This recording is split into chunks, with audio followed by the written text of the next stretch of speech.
scientific era with lot of development and technology coming into it, there's no place for superstitions. But superstitions are not just a foolish blind beliefs in our life. In fact, our ancestors are not foolish enough to impose this on us. In fact, we are foolish enough to think they are foolish. Actually, all these superstitions have some reason behind it and also have a science in it. In this video, we'll be seeing the 10 superstitions with the science behind it. Let's go.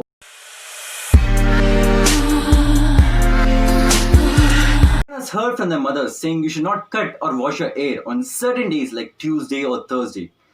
If you do so, it was actually considered a bad luck, but there's no truth in it.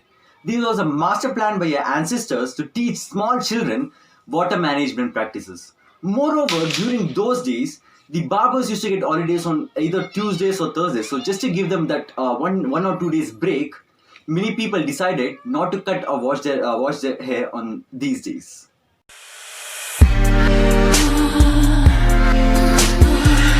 Everyone can relate to this if you have a tulsi plant in your home. When you go pluck that leaf and your mother or a grandmother comes and tells you, don't chew it but swallow it.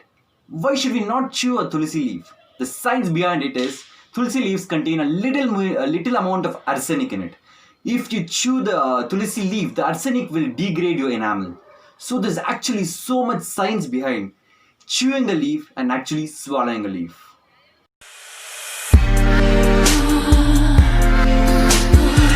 You should always take a bath after attending a funeral. But why is the question. During those days, the people who used to die were always not because of a natural death. Even a little high fever or even smallpox, hepatitis would kill them because there was no vaccinations that time. So even if you had attended a funeral with a dead person infected by a smallpox or hepatitis or some other deadly diseases which is communicable, you could carry it with you. So our ancestors had come up with a ritual plan telling you have to always bath after attending a funeral. So there's so much science behind bathing after attending a funeral.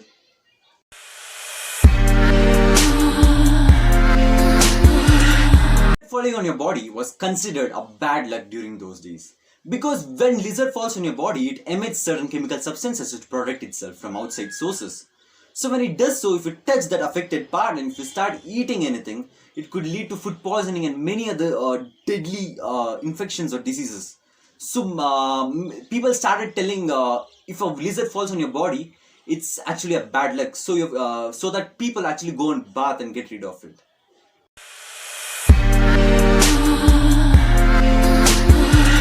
Wondered why they hang a lemon with green chilies in front of the house door or in say vehicles. The science behind it is both green chilies and lemon are very rich in vitamins.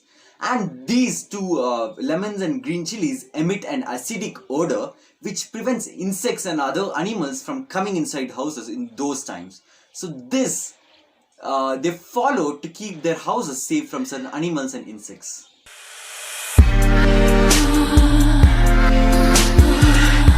Entering your house means death is a common sentence used by all of our ancestors.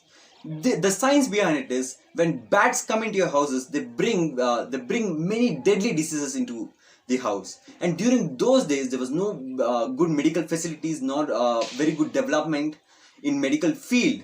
So during that times, people used to die getting rabies or Ebola when bats enter their house.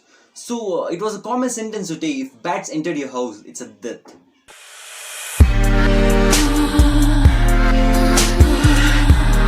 Are residing in peepal tree. This is one of the most common myths which prevails and continues even today. But why is it so? Peepal tree takes carbon dioxide and gives out oxygen during the day. But it's opposite in the night. It takes oxygen and gives out carbon dioxide. So if someone goes to your peepal tree and stays there for say like 1 hour or 2 hours, with the increase in carbon dioxide level near the peepal tree, the people who are standing feel heavy in their fist and also they feel like suffocating. This is associated with the ghost, and to prevent children and other people from going and sleeping under a tree in those days, they told actually ghosts resided in peepal.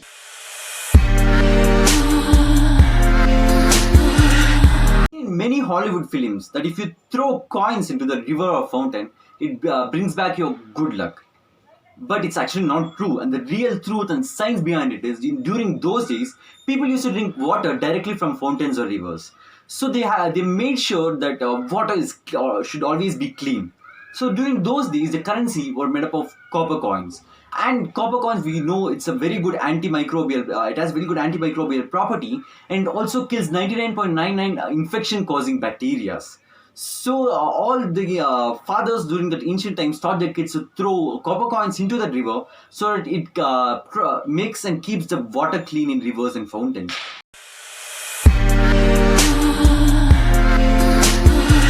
Remember, morning of examination, your mother will come to you and give you a curd and sugar mixed in it. And actually, do you think it's just for a purpose of food? No, it actually has some science behind it. Curd is a very good cooling agent for your stomach and your brain. And also, the sugar provides you with instant glucose and energy, and you also feel positive and also energetic while going to an examination hall. So every time your mother gives you a curd with the sugar mixed in it, don't think it's just a food. It's actually something more than that.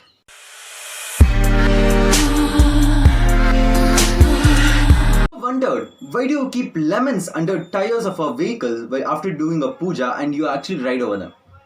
The actual truth and reason behind it is during those days there was no actually modern vehicles those days. We only had horses, and horses had to cross through many harsh geographies during which they used to get hurt in the leg. And when the horses stamped those lemons, the acidic property in that lemon used to heal all the bacteria which present in the wound if they got any hurt in the legs.